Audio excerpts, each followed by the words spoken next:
My name is Bert. This is a new show I'm working with. Is here to educate, inform, that you guys know what's going on. Plus, I understand it's supposed to be entertainment. I'm not an entertainer. But anyway, this is the first we're rehearsing this, and I hope you enjoy this. This is new for me, but the first part of this thing is going to be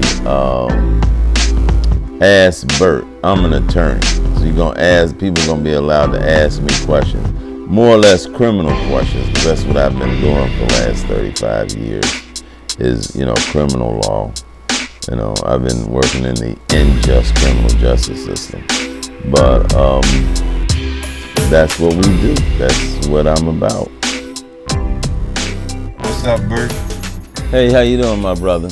Hey, so my question for you is, it was a recent incident. I can't remember what state it was. It was a recent incident when a guy got pulled over, and they asked him to step out the car or put something out the window or something like that. And all I know is the next steps happened was they bust the guy's window while he was sitting in the car and pulled him out of the car because he wouldn't get out the car or wanted something that they asked him to do. So in these cases with social media and everything going around, everybody records everything, and sometimes it comes off as if they're doing it for social media outrage, or it could actually be a concern. So I want to know, when you get pulled over for any reason, what is the main laws and things that a civilian, can do without getting repercussions? Well, that's a good question, my brother. In most of the situations, the police, when the police pull you over, they ask for the ID, they ask for driver's license registration. But see, like what happens now, they ask you, and I'm sure they do this I'm in Philadelphia, you're in Baltimore, they ask you, are there any guns and drugs in the car? And obviously well, first of all, number one, it's aggravating when you get stopped by a police officer. That somewhat aggravates you right then and there, right? So you're not in the best mode when they come to the window and ask you for something. My best advice is, when they come over, just try to cooperate as much as you can. When they ask you a question, you don't get smart with them, just be cool. And then my favorite word is, like, I don't have to answer any of those questions. I don't have to answer no questions. Do you know about the Constitution? So can they yank you out of the car?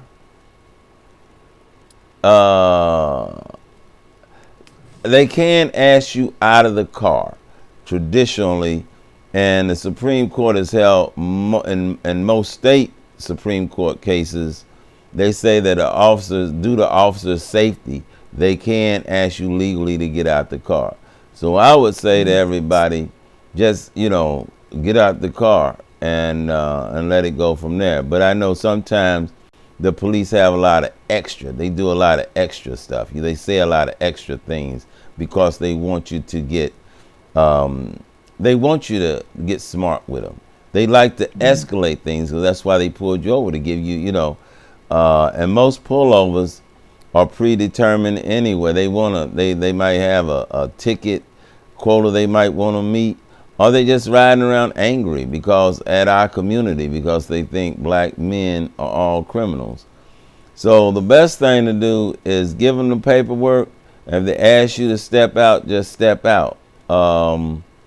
And cooperate the best you can, even though I know you're angry. I've been angry every time I get pulled over, because a lot of times you just know they just messing with you. So the answer to your question, I would say, yeah, they can ask you to step out of the car, and if you don't, it's going to escalate. And here in Philadelphia, they pull you out and beat your ass, and then charge you with aggravated assault. That's what they do. They do it in Baltimore. They do it in Newark. They do it in Everywhere. Memphis, Indianapolis. They do it everywhere. All they want to do is give them that opportunity. Oh, he's not going to open up the door. Oh, we can whoop this. Get ready. Get some backup over here. We getting ready to whoop a nigga's ass. Come on, y'all. He's not going to cooperate. So I would say get out of the car. Yes. Gotcha. Okay. Thank you. Thank you. Okay, I have Mr. Kasim Bowie wants to ask me a question. What's your question, sir? Bert? How you doing today, sir? I'm okay. What law school did you practice from? I What went to law school Temple did you attend? University. I Okay, went to Temple Temple University University. in Philadelphia. How long have you been practicing law? About 35 years. An extensive career. And within your career, do you feel as though the justice system has been unfair to minorities, not just black people, but Puerto Ricans, Hispanics, I Chinese? I don't think the justice system in this country is designed to be too much about fairness. It's about making money. If somebody is able to squeak justice out of it, so be it. But in terms of the criminal justice system as a whole, it's unjust to poor whites. The criminal justice system is primarily designed to benefit those that are rich and powerful, and make money off of everybody else. That's how I see it. I don't see a lot of justice. We gotta scrap, fight, kick, push, knock down doors to get any justice in our system. That's what's going on. Do you see it changing at all, like within Well, poor and wealth and poor? I do see it changing a little bit. Well, years ago we used to have mass incarceration. We don't have to deal with that. Everything goes in cycles. They have a tendency. We had to deal with lynching. We had to deal with Jim Crow laws. Then we had to deal with mass incarceration, discrimination. Everything has a process. But I'm not going to be so stupid to say that there has not been any progress. We got black judges now. We got black judges with white skins that treat black people, in particular other minorities, like they're animals. And then you got some black judges that are very good for our community. But most So of what the you're time, saying black is judges get on the some bench. black judges tend to treat white people unfair because of the unjust that their people have been facing. No, you don't see that.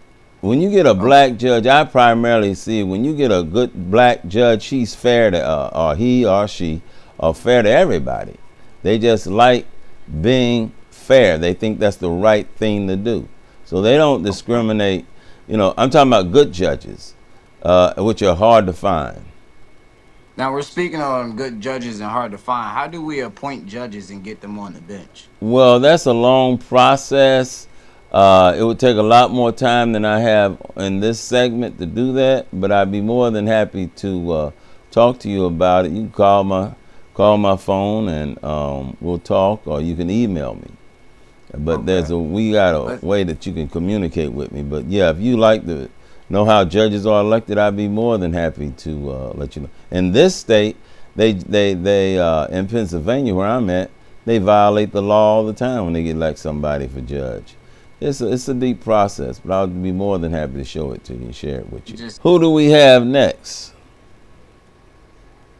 Yeah, we have Larry Chapman coming out of Columbus, Ohio.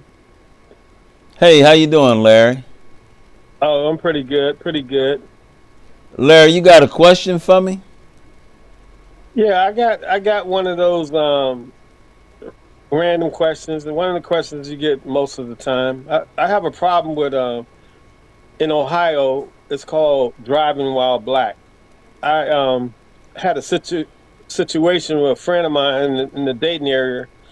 They sent me some footage from this. I guess it's from an officer's cam, and Yeah, I the believe I issue. saw some of that. Is this the one where the guy had a fancy car, I believe a Bentley?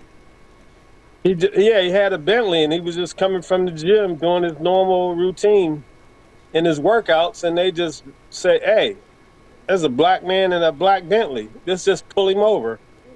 Is that justified? No, it's not legal. It's called racial profiling, and that is completely illegal. What I saw on that video, and I'm glad you brought that video up.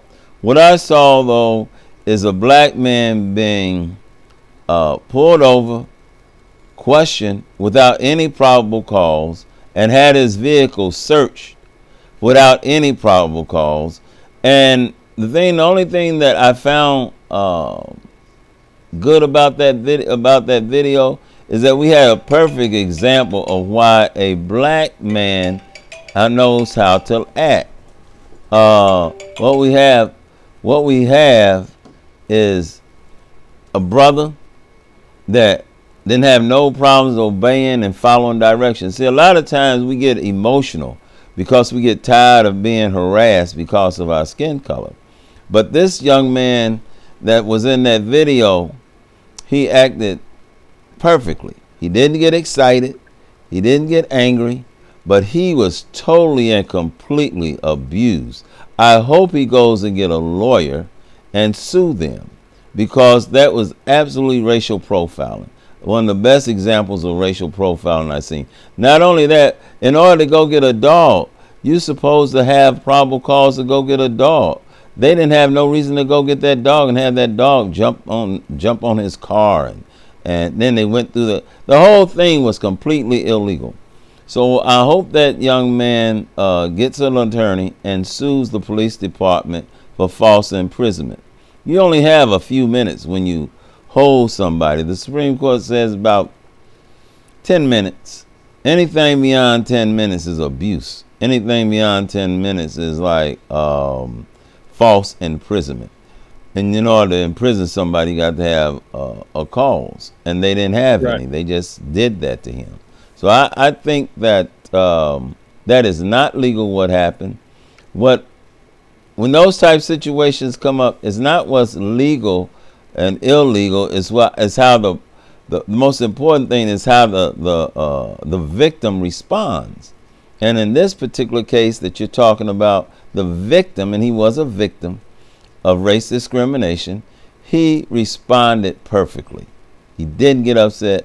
You know, a lot of people would have been cussing, raising hell, going all in his car for no reason. And that we get tired of that. It agitates anybody, particularly black men, because we're always the end result. Well, we're going to harass this black man.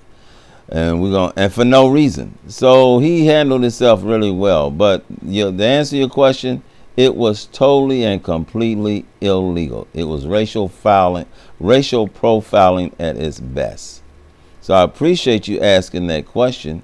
And the tenant window is just one of the most despicable things I've ever seen police do. And they had a little handkerchief head, little black cop running around there following their lead, which I found very disturbing. He should have said, well, what's the problem? He could at least question them, but he didn't. So, yes.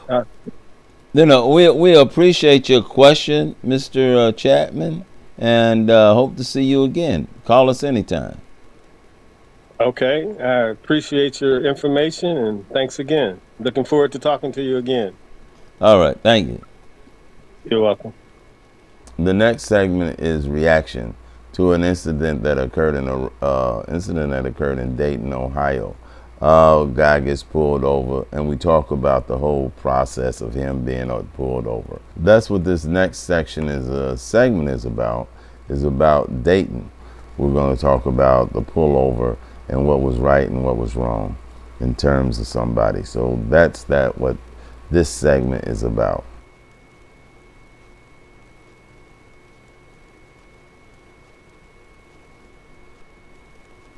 Why are you so slow? Okay, now you saw the police get behind the Bentley, and they pulling this young man over. What they're doing is that they're creating a reasonable suspicion of probable cause to stop the vehicle. Now they come up, they yank him out of the car. You see how they holding his hair? Those type things are deliberately designed to aggravate someone and putting him in handcuffs, because they really know he hasn't violated the law, but yet they're putting him in handcuffs, and they grabbed his hair and are handling him in a fashion which would aggravate most black men, and they're doing that deliberately. Now he is officially detained because they put him in handcuffs without reasonable suspicion or probable cause. And again, this goes back to a motion to suppress. 137A dispatch. No, one of the things they did cleverly is that they left the car door open. That is to present a leeway to be able to search the vehicle. I'm watching this video, and I think most black men can relate to it. He's got a nice car. Now, a thing that you need to understand, Nearby agencies. they know everything about him within 5 seconds. When they run that tag on that car, they know who the car belongs to, if it belongs to a person that has a warrant, and all of that within 5 seconds. Now, they using a tent meter. Here in Philadelphia and in most jurisdictions, they don't even, a lot of jurisdictions in the area, around the area of Philadelphia, they do not even use a tent meter. They just say the tent is dark, so dark they can't see in it. Now they're probing the car. 2. I was close. 2. You could barely see out of a 5% at night. You know, so they're talking about that. What they're doing now is continually searching the vehicle, trying to find some reason to arrest this young man. He's already under arrest. Right now, the time is ticking. He's been falsely so basically, held. legal window tint. Legal window tint is like barely. It's illegal for them to do this. But you see the young man sitting there. The police are talking, trying to come up with a reason to arrest him and to take him to the police station. He's already under arrest. So we're just waiting for Kettering to get here. Yep. He's filling out the citation. We literally drove by this park on radio 30 minutes earlier. I'm like, oh. Now, for some reason, they have a dog coming. In order to bring a dog, you need to have reasonable suspicion that there are drugs or something in that car. They don't have that at this point. So they go get a dog. I don't know why. In most jurisdictions, you have to have reasonable suspicion to get a dog. Let's say there's a strong smell of marijuana, or they see some baggies, or they see a bag that look like that they could contain drugs, or something of that nature.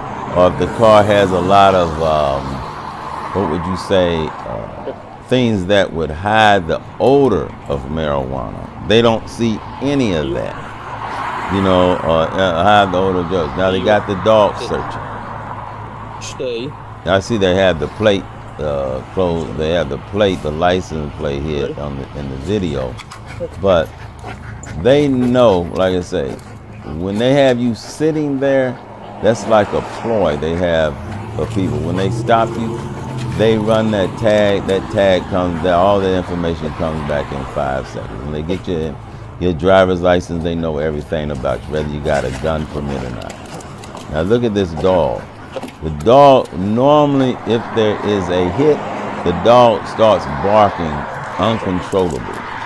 That's what happens. This dog doesn't make any type of bark. So therefore there's no drugs in that vehicle. And they had no reason or suspicion to go get a dog. Now what normally would happen, the dog starts barking, then they got probable cause to get a warrant. But in this situation, they don't have any of that. He's just sliding right off. So he's having a hard time getting and staying in that window, but he had enough for me, personally. So, driver's side? Yeah, it's just where the any of that odor is going to be coming out of. Those seals are all good, but nice car. We drove by about 30 minutes earlier. What the hell's there a Bentley over here for? So dog did pass. Yeah, the officer said he saw the car. He wanted to know who was driving the Is there anything on the car. backside? That's not a good reason. you can tell I it's saw open. the car a couple Trash of minutes stuff in there. before, Okay. and It's got a I wanted to release on it, stop but it's that not car and popping. see what's going on with this black man in this car. Now they're searching the Oh, car. really? Now it's a full-blown search. And this is totally illegal. So if let's say they did find a gun or drug in there, he would win this case in Pennsylvania and in most states because it's clearly an illegal search.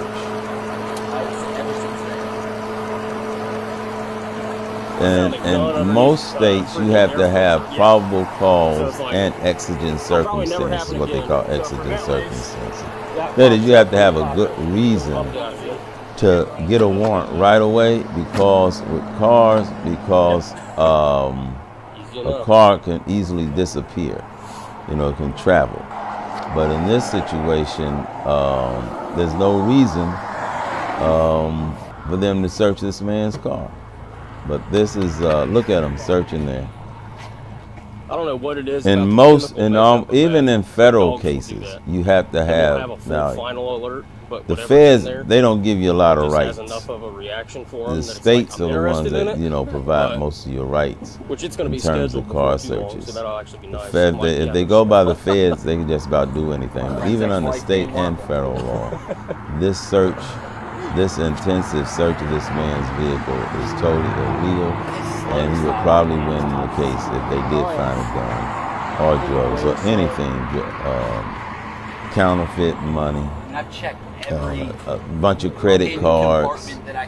All of that would be condoned as an illegal search and thrown out in a court of law. It's like they say, right car, wrong day. And the police officer says, right car, wrong day. She said that It's just incredible what we have to live through. And look, they find nothing wrong with it. They're very disappointed. You know, they're just disappointed.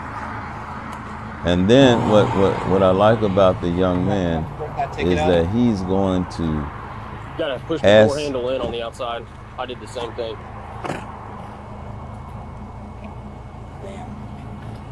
Where is he Who at? y'all out here? Who y'all supervisor? He's my supervisor, Sergeant Staples. Is he out here right now? No, he's Can I get No, down see y'all supervisor? Can y'all talk to him? See, he's asking for supervisors that's why I'll get the stuff off you. 137. because he know he's got them. No, I'm CDL driver, right? And I hope he filed complaints. You know, now he's talking about, I want their names and numbers because apparently he's a man that is smart enough to be cool. The thing I like about it, they were trying to trap him, but at the end of the day, he trapped them. And he didn't do anything stupid. He was cool. He didn't let them aggravate him to the point where they would allow him to get beat up. But he's on his way out, and he survived it. And now they're going to probably have to pay. He's getting the name and addresses of everybody, not addresses, but he's getting the names of everybody. Did he get stick to it? They should be nervous. Yeah, it's like it's pretty loose. All right, sir. So here's all of our names and badge numbers. The canine handlers from Kettering PD, and that's his name. Mm-hmm. Okay. Y'all don't see me coming out there No, in the morning, bro? No, I've never seen you before today. We have a lot of segments, various segments. This one is called the Law Library. And in the Law Library segment, we're going to be talking about various words that are used in law and criminal law especially. And as you know, probable cause is one of those big terms that everybody uses. So this segment is about the law library and terms. Hey, we're going to move on now to the law library. Where the law library, what we're going to do is take various terms, legal terms, and I'm going to explain them. And today the producer has given me the legal term of probable cause. That's a good term. You hear a lot about it. You hear a lot of people talk about probable cause. A lot of street people talk about probable cause. Everybody talks about probable cause. But one word we Before we get to that word probable cause, though, we got to understand there's a thing called reasonable suspicion. Reasonable suspicion is what leads to probable cause. The first thing, reasonable suspicion is like, and this is what a lot of people under reasonable suspicion, is when a police officer is like acting like a reasonable person would see something going down on the street that would cause them to look at that person and say, oh, like let's say you walking down the street at night, 12 o'clock at night, and the person is walking and looking inside of cars. He goes across the street, looks at another car, goes across the street, looking at another car, goes across. While he hasn't done anything illegal, looking in a car is not illegal, but that would be probable reason of suspicion to stop that individual. Police officer say, what you doing out here 1 o'clock? Keep running around and looking inside these cars. So that's reasonable suspicion. And they had, the law says they got a right to, stop you at night, pat you. Well, say, well, what's going on? What you doing? Because any reasonable person in the neighborhood would say, hey, he's walking around here looking in the cars. Now, let's go to the term probable cause. What probable cause is a little more. Probable cause gives the police to actually stop, search you, and arrest you if they have to. Probable cause would be, let's say you're walking down the street and a person has just broke into somebody's car. They didn't see the person break inside of somebody's car, but they see you walking down the street with some materials in your hand. They see broken glass on the sidewalk in the street where a car has been broken into. Now that's more than what you have with reasonable suspicion.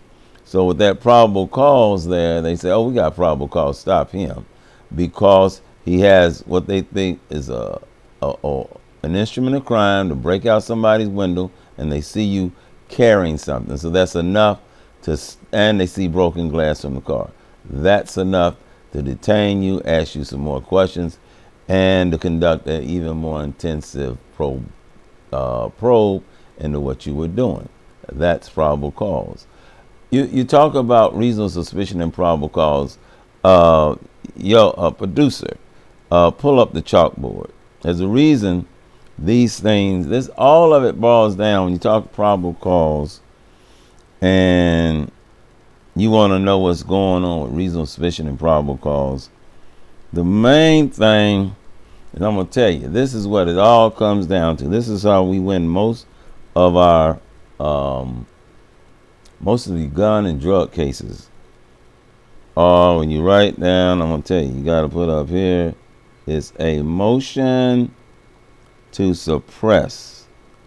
And a motion to suppress is how I've won most of my gun and drug cases. That is that the people don't have R-E-S writing is terrible. Remember this, motion to suppress. When they lack probable cause, reasonable suspicion, most lawyers going to think motion to suppress. A motion to suppress allows you to say, I was stopped illegally, and therefore any evidence that you get from my arrest should be suppressed, that is not admitted to into the evidence in the courtroom because it was illegally obtained. So that's what a motion to suppress is. So when you talk about reasonable suspicion, probable cause, the next thing that should go in your head, is it a good motion to suppress? Now with most car stops, most of them are fabricated anyway, that somebody's done something illegal, particularly in the people of color neighborhoods. They think, well, they just want to stop you, so they create reasonable suspicion or probable cause. But that's how they get by the reasonable suspicion, is that they see the car and they say the car has tinted windows or some traffic violation. And they say most judges allow them to get away with that. But then what becomes difficult is probable cause for a search. But we'll get more into detail about that later on. We're gonna move on now to another segment of the program. Now they have a segment up here which I'm wrestling with because it's called the dumbass section, and I think that it revolves around the fact that myself and other people, we look at some of the videos that are constantly on social media and we be saying, boy, that's some dumbass shit they just did, right? So people, we constantly refer to it as being dumb, some dumbass things, and people do that. But I don't like to highlight that as being dumb. I think it's a reflection of the pain and what we will be living through. And there's an example where the guy, when you pull somebody over and somebody says something to the police that's not proper, and they get beat up by the police and then charged with aggravated assault. We just got to, I don't particularly like calling oppression and the response that you get from the oppressed as dumbass. But, you have to balance it. There's a lot of things. I'm not going to make excuses. Don't do shit. Like some things are just so stupid. Like when people, like the cops pull you over and they say, well, you got any guns and drugs in the car? And some dumbass say, yeah, I got a gun over there underneath the seat. Well, that's dumbass shit. But that's what we have to deal with in the law. Why do you pull over and then you take off, and the streets are crowded, and you take off from the police, and you're not going anywhere. Why don't you just sit there? You can't get away. It's some more dumbass shit. But those are the things that we're going to be talking about in terms of dumbass things. But I don't necessarily, people do dumb things, and we're going to talk about that and what we should and should. People do a lot of right things and a lot of dumb things happen to them. So we're going to be examining that during the dumbass segment. Now, this segment here I'm going to talk about is what you should say and what you should not say. Now, we got up on the screen here, don't be a dumbass. Well, there's various reasons. I like, sometimes it's not that everybody's not a dumbass. I want to put that out there. But sometimes people do some dumb shit. Okay, now I'm gonna show you a little example of what you should not say. Do you have drugs or guns in this car? I have a question for you, officer. Does your mother have any drugs or guns in her car, asshole? All right, now you heard that in example, like you get pulled over and you get smart with the police officer, and some people get away with it and some people don't. Damn, dog. All I did was ask if your mama got any drugs or guns in her car. Like, what the hell, bro? What the fuck?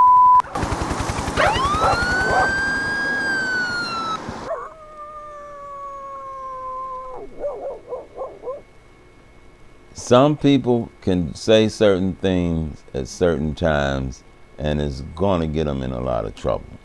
Other people can say things and they're not bothered with it. But what I'm going to talk about right now is that when you get pulled, there's certain things you should and should not do.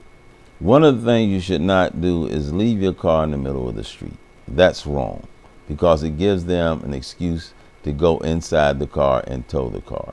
The second thing that you should not do is they're going to always ask you, like here in Philadelphia, young people, young people get pulled over and they ask them, the first thing they ask them is, do you have any drugs or guns in this car? And then you have some people say, well, when the police ask, you got any guns or drugs in this car? I got a little bit of marijuana. Yo, don't tell them anything.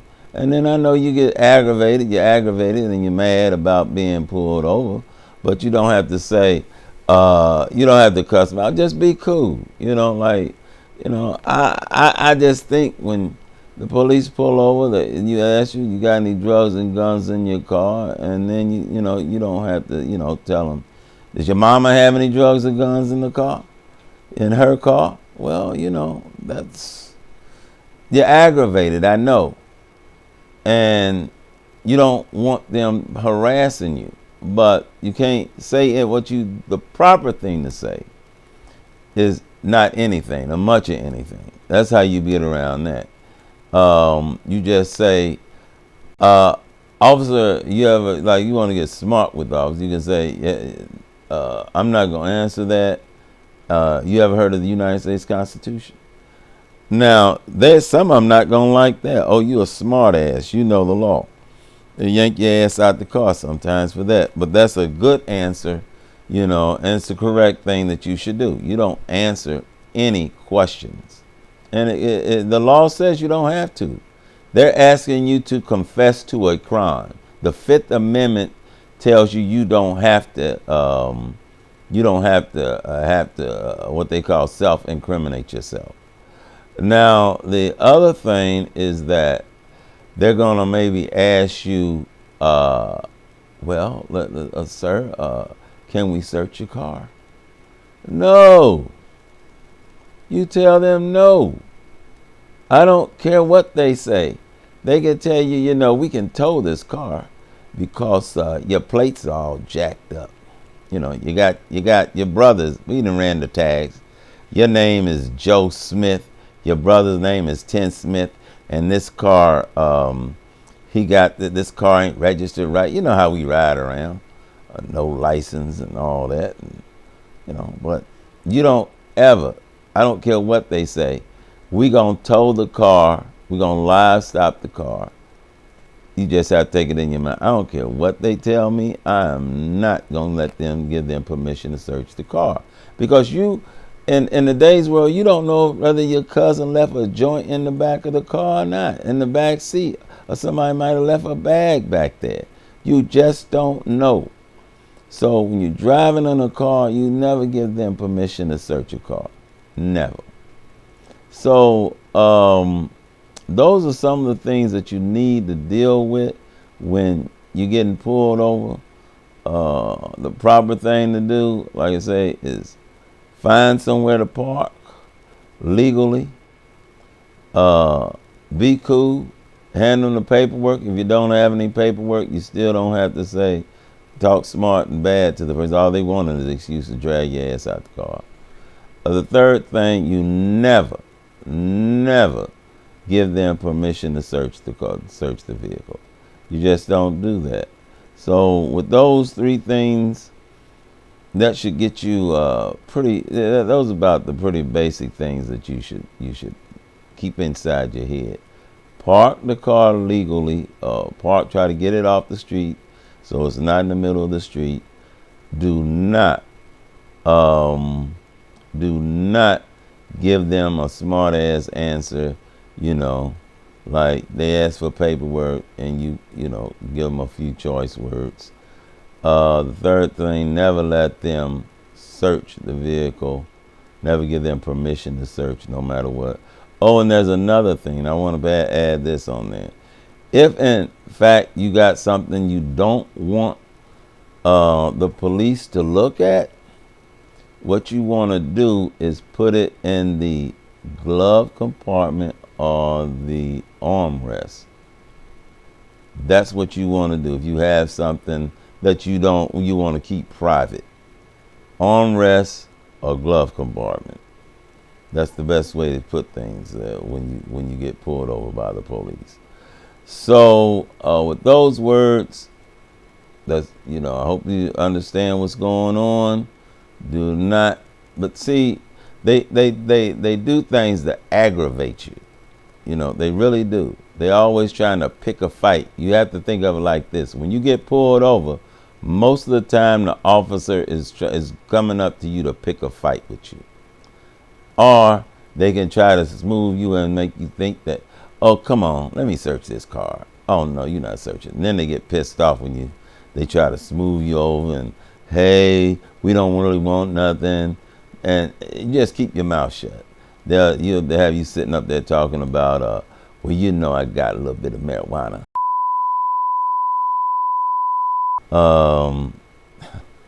You know, you don't tell them, you don't give them that. I've had so many cases where young people think, well, yeah, I got some marijuana in my pocket. I got a little bit, because you don't think that can lead to them searching the car, yanking you out of the car and searching the car. And some judges will go for it. So just keep your mouth shut and say, I don't have to answer that. I'm not answering any questions. And leave it at that. Keep it simple. Keep it smart. In closing, that's it. What I'd like for you to do is look forward to September 9th. Join us and enjoy the TV. But also, I want you to understand why I'm doing this. I'm doing this because I want to get a message out to our people, to people in general. And this is social media is the best way to do it. It's part of this thing. I'm a part of the New Black Man Movement. We're going to have a podcast. We're going to be doing this show. We're going to be got a website. You got to deal with social media. So that's it. And the reason, like I said, I'm doing this is because I don't want to be left behind. We want to generate interest about the New Black Man Movement, about the Not Guilty campaign, and make black people's lives better. We have a web page. We got a podcast coming up. And all of this is around the New Black Man Movement. All this is about the promoting of black people getting on juries and having more power. That's what it's all about. Developing power in our community, and not only our community, but citizen power. That's what it's all about. People having the ability to fight back and resist. The power of the words not guilty. People need to understand you have just as much power as a judge when you talk about not guilty and getting on a jury. We don't understand the power we have. And that's something that I think that's why I got this shirt on. It's about not guilty. Saying those words has a tremendous amount of power.